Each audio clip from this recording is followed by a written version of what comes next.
What's up, everybody? It's Trifecta J here, and today we have another episode of the South Dakota Dynasty, as we'll be recapping Season 3 and preparing for the Season 3 off-season. I expect to stream that this Saturday, probably around noon or 1 Eastern Standard Time. I'll have an announcement early on Saturday morning exactly what time that will start. But it was a 3-9 season for the Coyotes this year, as they equaled the win totals of Season 1 and Season 2 combined. Not super difficult to do with only 3 wins needed. Christian Vaughn in his first year does go 3-9 though, and I'm expecting this team to continue to improve. We do have 21 seniors graduating, so it's a lot of turnover on this roster, but I think we have some nice talented young players on the roster currently, players returning, and then some impact players in our recruiting class. But of course, like I said, we did go 3-9 in Season 3. We opened the season, it looked like it was going to be a very tough season. We lost our first 4 games. A lot of these games we were close, and then teams pulled away from us. Buffalo scored 21 points in the fourth quarter. Minnesota scored 28 points in the second half. West Virginia, it was close. We were actually tied 14-14. And then they ended up scoring a bunch of unanswered points. Devin West made a field goal to tie it up, but they scored 34 unanswered points before that last field goal as time expired. And then Fresno State, it was similar. They scored 17 points in the second half. Then we finally did get our first one. It was a very exciting game against Utah State. Henry Colombi threw the ball well. Jared Miller didn't do a ton through the air, but we ran the ball well and had 2 pick sixes, which were the real big turning point in this game. Ross Bukowski and Xavier Warner on back-to-back possessions had pick sixes.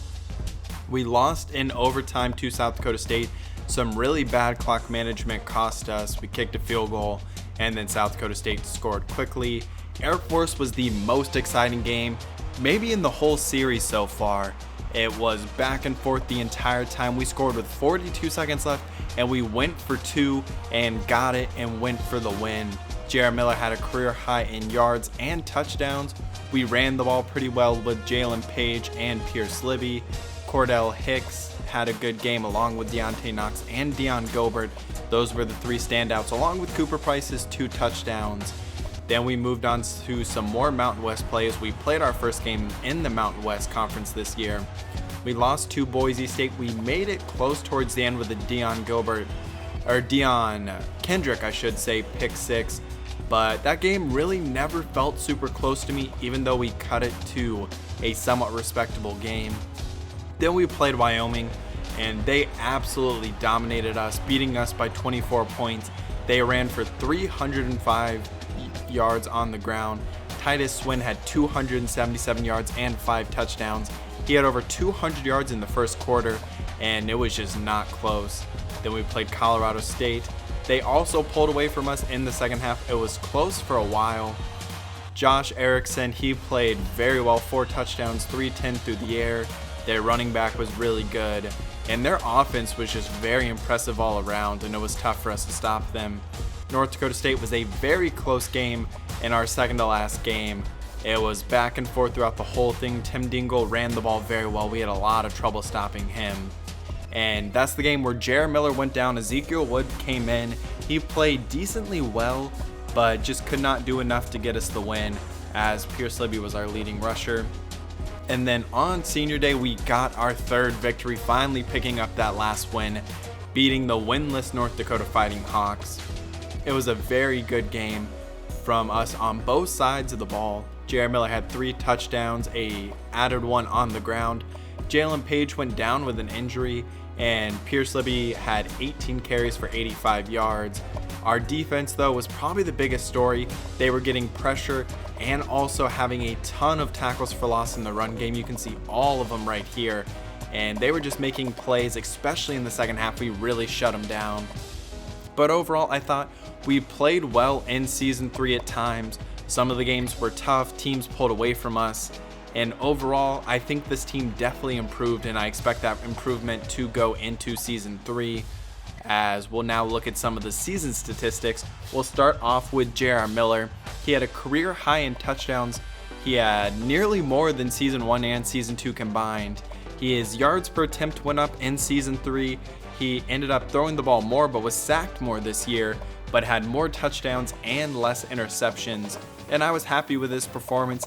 He was turnover prone once again, but I think he's a very solid quarterback for us and has continued to show improvement as this series has gone along. Jalen Page and Pierce Libby both had career years.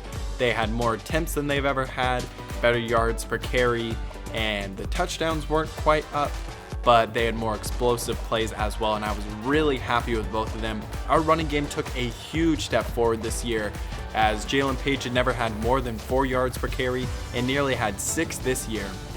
They were almost identical in stats. The only real difference was Jalen Page going down in Week 14 against North Dakota and Pierce Libby getting most of the carries after that. Dontavius Knight, I thought he played well, especially in the running game, averaging 7.4 yards per carry, 4 touchdowns, 3 runs over 20 yards. As a receiver, he had 22 catches. He wasn't making a ton of people miss, which was a little disappointing for me. I think as we go along, though, I do expect him to get a little bit better at that, get a little quicker, a little faster, and just get better as the series progresses, as he was only a freshman this year. Cordell Hicks was more consistent this year. His yards per catch went up, touchdowns went up, catches and yards, so he just took a huge step forward. He had a similar number of dropped passes, and I expect him to continue to get better as he progresses. He'll be a junior next year, so we'll get 2 more years of him. He'll be the primary tight end in all formations next year, which should be a big help in his production, even though he was already really productive. We had 3 senior wide receivers this year: Cooper Price, Nate Went, and Deion Gobert.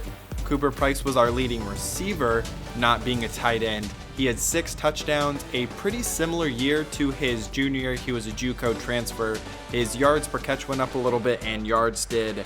And I thought he was a really nice addition for us. He really added a real consistent presence to our receiving core, not really dropping a ton of passes and being our fastest receiver, sort of making some of those plays downfield.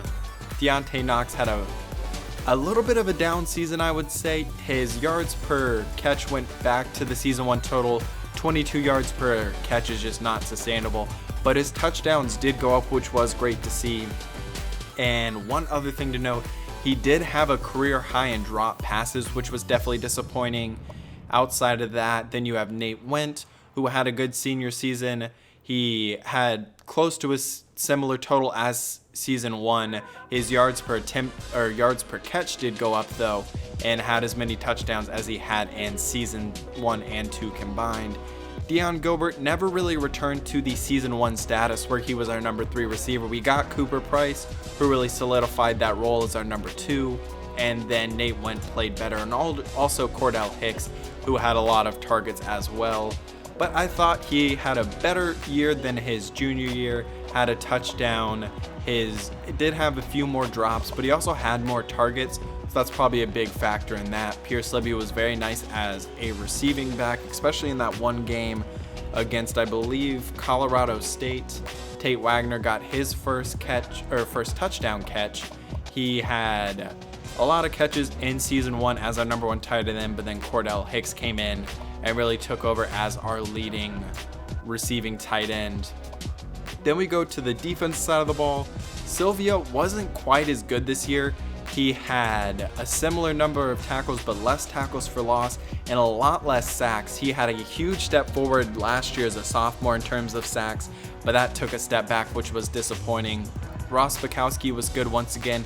He's been very consistent for us. He gets a couple picks a year, has around about 60 tackles every year, and a few tackles for loss. LaDorian McCray as a freshman was good. He had a little bit of trouble making tackles at times. He doesn't have a super high tackle rating, but with excellent hit power, I really like him. He had 5 tackles for loss, 56 tackles. Didn't really do a whole ton in pass coverage. That's definitely his biggest weakness. He really can't cover much. None of our linebackers currently really can. It's just Jackson Harvey's who's the only one who's sort of decent but doesn't have great speed. Eric Sikowski as a freshman as our free safety, I thought he played decently well. He had 2 interceptions, a couple pass deflections, a couple tackles for loss. Jackson Harvey, I also thought he took a step back in my opinion.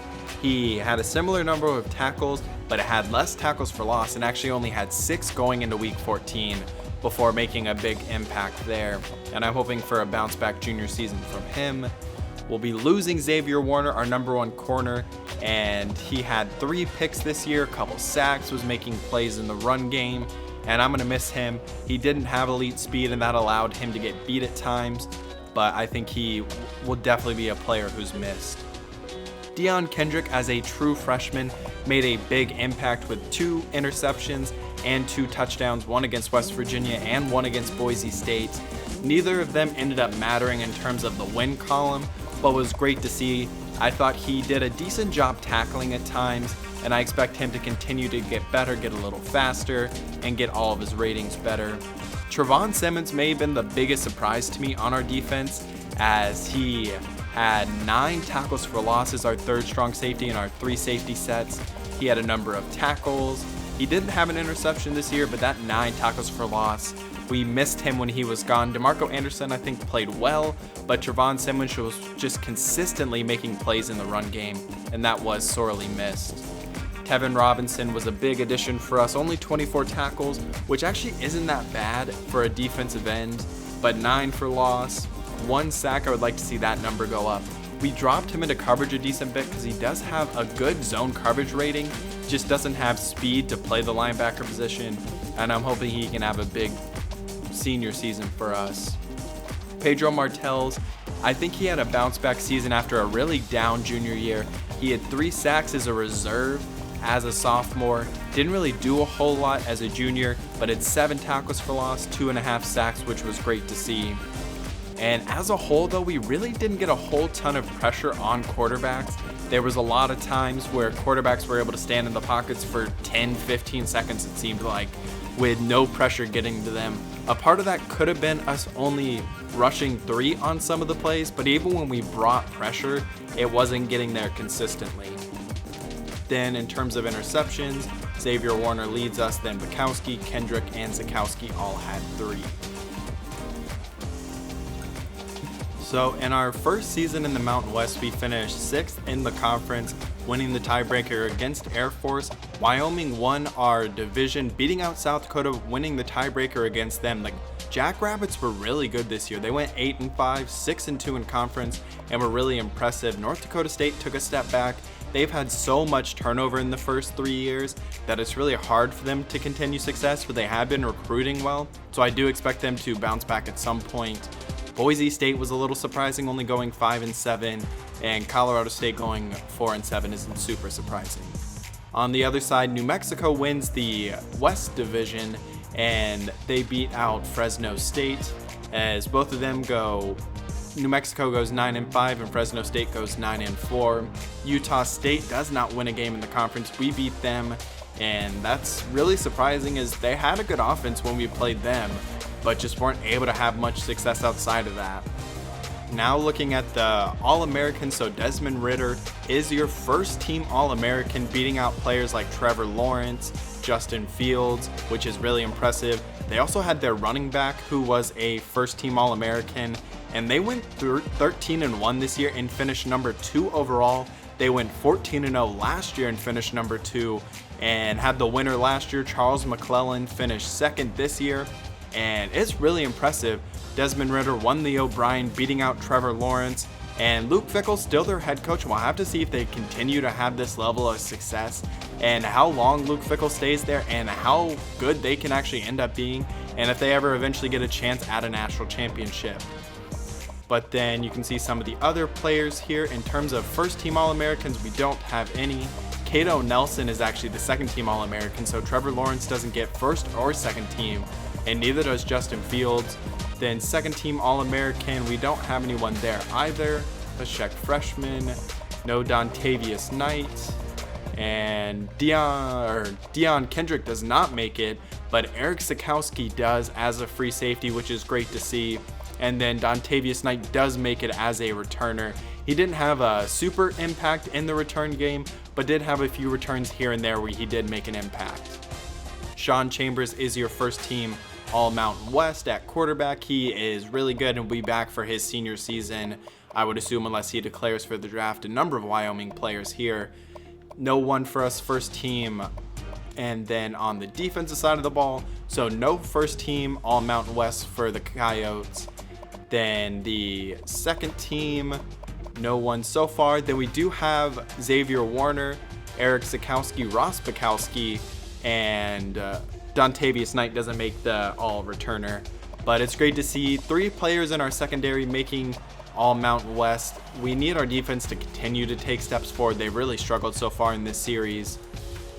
So going through the awards real quick, TJ Pledgler pretty much seems like he won every award, won the Walter Camp and the Walker, Maxwell, and the Heisman. A little surprising as he had 23 touchdowns, but McClellan had 23 combined if you include his receiving.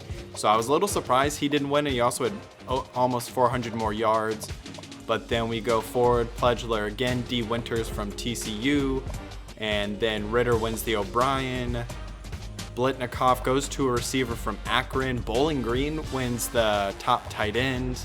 Oklahoma with Creed Humphrey, Jalen Phillips, D. Winters once again, and then that's pretty much it. No Dontavius Knight here. So now we'll look at some of the bowl results as Nevada loses to Arizona, San Diego State does beat Toledo, Wyoming loses to Temple. Moving down the board, we see Fresno State loses to Florida Atlantic, who wins 10 games this year. Washington kills Oklahoma State. And then moving down, South Dakota State beats North Texas in the Armed Forces Bowl to get their 8th win. Southern Cal, who finishes number 6, played in the Alamo Bowl. And then continuing to move down, Heart of Dallas Bowl, North Dakota State actually plays Wisconsin and nearly beats them, but just did not have enough to actually win that game. Now to the BCS Bowls as Cincinnati goes 14-0. So they actually went 14-0 this year and 13-1 last year and finished number 2 in both of those years. Clemson beats Arizona State, who finished second last year in terms of national championship contention. And then the national championship, UCLA goes 14-0 and wins the national championship, beating Oklahoma. So they beat Spencer Rattler and the Heisman winner, Dorian Thompson-Robinson. He doesn't look like he plays the full game. The backup doesn't play super well, but they do win the national championship. And then on the defensive side of the ball, a lot of tackles for loss and sacks here. Quick look at the career stats as Jared Miller has 49 touchdowns and 49 interceptions so far in his career. Pierce Libby ends with 1767 yards rushing and 15 touchdowns, averaging over 5 yards per his career, which is great to see. A look at some of the seniors, 9 touchdowns for Cooper Price. Then on the defensive side of the ball, we see the leader tackle so far in this series is Ross Bukowski, 31 tackles for loss for Sylvia. Pedro Martels has 13. And then 6.5 sacks, 6 interceptions for his career for Xavier Warner. So a number of picks, and we'll miss that next year.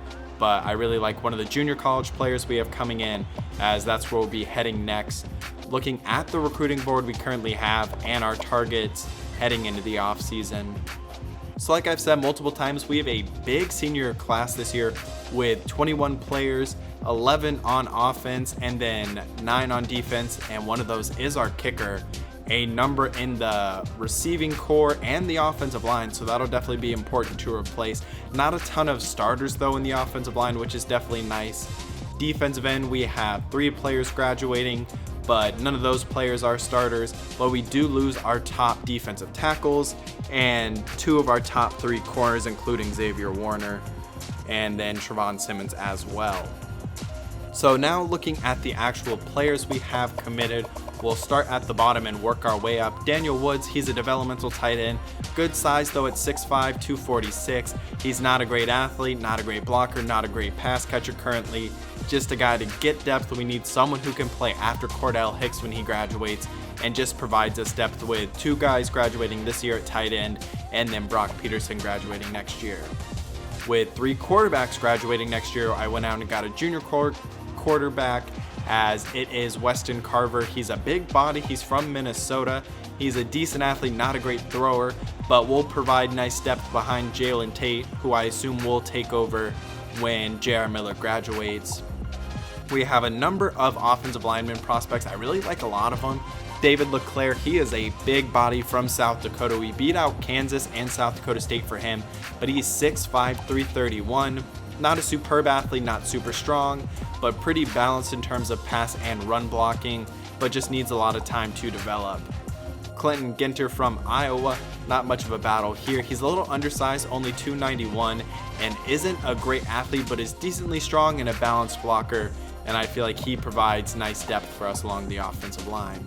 Then at running back, we got two guys to commit. Christian Smith-Brown, he's 5'9", 188 from North Dakota. He has good speed. He's the fastest running back. Once he gets on campus, he'll be the fastest running back we've ever had. He has good elusiveness in the open field, some nice catching ratings, and will have some time to develop behind Jalen Page, Dontavius Knight, and Rakeem Boyd. Then Joseph Pitlick, he's 6'3", 222, so a number of guys along the offensive line are really big bodies. Wasn't much of a competition. He's only a one-star from Idaho, and he's a good athlete, balanced blocker, and I think with Noah Johnston graduating at right guard, I think he most likely will start as a true freshman at the right guard position, and we'll have to see how he's able to do. Keandre Ibrahim, we beat out Idaho as a very tough battle. He's another big body from Nebraska. I really like him. He's got excellent acceleration, a balanced blocker, good athlete. Not super strong, but I really like him as a developmental prospect who could be really good in the future. The first receiver we have, it's Tyler Lanning, 5'11", 188 from Minnesota. We beat out Minnesota for him, which was great to see.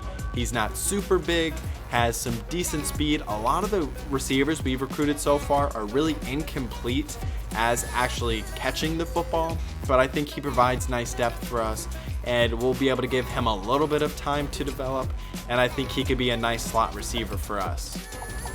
Then LaDorian Bolden will be a senior next year, so we had to go out and get a fullback. We'll allow him to redshirt. 6'1", 240 from Wyoming. It's Christopher Smith, and I really like him. He may be better than LaDorian Bolden right now. I think Bolden will play next year, though. I would rather have Christopher Smith be able to redshirt, but he's a decent athlete for the fullback position. Has some nice blocking ratings, entering, and also a pretty good power runner. And I really like him and may allow us to use the fullback a little more than we have so far. The most talented player we got in this class is Juwan Hooper. He is undersized at the quarterback position, only 5'9", but has some nice bulk at 190 from Nebraska. He'll be a junior. He has really good speed. He'll be the fastest player on our team once he steps on campus. Really good man coverage, zone coverage. Not superb in press, but will be our number one corner and should be able to step into that role and be really good for us. I'm really excited for him. Then we actually have the brother of J.R. Miller. It's Ethan Miller. He's 6', 180. He's from South Dakota. He has some nice speed, not super quick, not super elusive, and once again just needs time to develop with some really poor catching ratings. But currently we haven't had a ton of super talented receivers available to us, so I've been trying to do the best I can, at least trying to find some speed. One of my favorite players in this class is Logan McGee, 6'2", 239. I think he could be a replacement for Sylvia once he graduates. He's not a super great athlete. He really reminds me of Jackson Harvey in that way, in that he's not a great athlete, but he can rush the passer, he can hit, and he can cover some. And I think he could be a really nice hybrid linebacker, really replacing Sylvia once he graduates after next year. The next running back that we got in the second one of the class, Noah Whitting. I think he'll be a nice complement to Christian Smith-Brown. He's more of a power back at 202 from Nebraska. He's not super fast, but is pretty quick, decently strong, can run through some players. My biggest concern with him is his carrying is really low, but I think he'll have time to develop and should be a nice complement to Christian Smith-Brown once we have Page, Knight, and Boyd all graduate. Devin West is graduating this year, so we had to go out and get a kicker, Alec Hennies. He is from Nebraska. He's actually a 2-star prospect, so he's one of the higher rated players in this class in terms of star rating, And also in terms of overall rating, he's really accurate, doesn't have a super strong leg, but I expect him to be really good for us as a true freshman. Then Trey Thomas, he's listed as a linebacker. He's not super tall, but does have some nice bulk to him. He's from Canada, and even though he's listed as a linebacker, I expect to move him to defensive end. He's got some nice speed, not super strong, but the thing that really interests me is the finesse move. He kinda, to some extent, reminds me of Tevin Robinson in his ability to rush the passer and drop into coverage. Just doesn't have elite speed to really play linebacker, or the speed that I would like to see. And so I think he could be a nice replacement there at that right end position. Then we move on, we have Donnell Beecham. He'll enter as a junior. He's 6'2", 193 from Wyoming. Not super fast, but is strong, he can hit. I think with time could develop as a coverage player, and I'm not sure if he fits best as a free safety or a box safety, and we'll just have to see as he develops where he ends up fitting best. Then Quintez Stevenson, he has some decent size compared to the corners we've seen so far in the series playing for the Coyotes at 5'11", no competition from North Dakota, but he's really fast, which I really like to see. Doesn't have great coverage ratings, but I think he'll be able to sit and redshirt, and I do wonder if his best position moving forward with that speed, I really like the idea of him being a high safety for us and playing the free safety role, especially with not great coverage ratings for a corner, but for a safety, those could definitely develop into some nice ratings. Then we have Brandon Harrison. He's lower rated, and the big thing that stood out for me for him was he has really nice speed. Outside of that, he has a long way to go, but I really want to get some athleticism on this team. Then Rayshawn Brailsford, 6'1", 184 from Missoula, Montana. I think he may fit best as a linebacker or a box safety. He can't cover it all, but does have some nice hip power, some nice athleticism, and just we needed to get some extra players on this team with 21 players graduating, and I like some of the traits that he had, so we have him currently committed. Then the final player that we currently have committed, it's actually a 2-star defensive tackle, really undersized at only 265. It's David Broadwell. He's a hometown kid from South Dakota. He doesn't have elite athleticism, not super strong, and like a lot of these players in this recruiting class, we're going to redshirt him, allow him time to develop, and really see what he's able to become. And if we have no players transfer, we have 20 players committed, 21 graduating, so we only have one spot left, and the player that we have left is a very important player in my opinion. It's Deron Covington. He's a nose tackle from Minnesota. We're currently losing the battle to Virginia Tech, but I think we can put all of our offseason points into him and hopefully get him. He's a big body, he's super strong, he's a really good run stopper, maybe has the ability to develop into somewhat of a pass rusher, but I think he would fit an instant need for us. We've really struggled with stopping the run, and with the top 2 defensive tackles graduating, if we do get him, then I think he will start day 1 as a true freshman. So now we can see where our class currently ranks. So with the recruiting restrictions I currently have in place, we're never going to have a super high rated recruiting class, but I think we have some really nice talent here. A lot of players who with some time can contribute, and also some guys who I think can contribute right away. You can see some of the players who are currently behind us, as Duke only has 5 players committed, 126th in the class. But like I said at the beginning, I expect the off-season live stream to be on Saturday around noon or 1 Eastern Standard Time. But I really appreciate all the support that I've had on Season 3 and this whole series so far. It's been so much fun to make, getting back to NCAA and YouTube in general, and all the comments and support have really made it that much more enjoyable. But I will see you next time for the off-season live stream as we make our way out of Season 3 into Season 4 and see how this roster and team progresses moving forward. I hope you have a great rest of your day.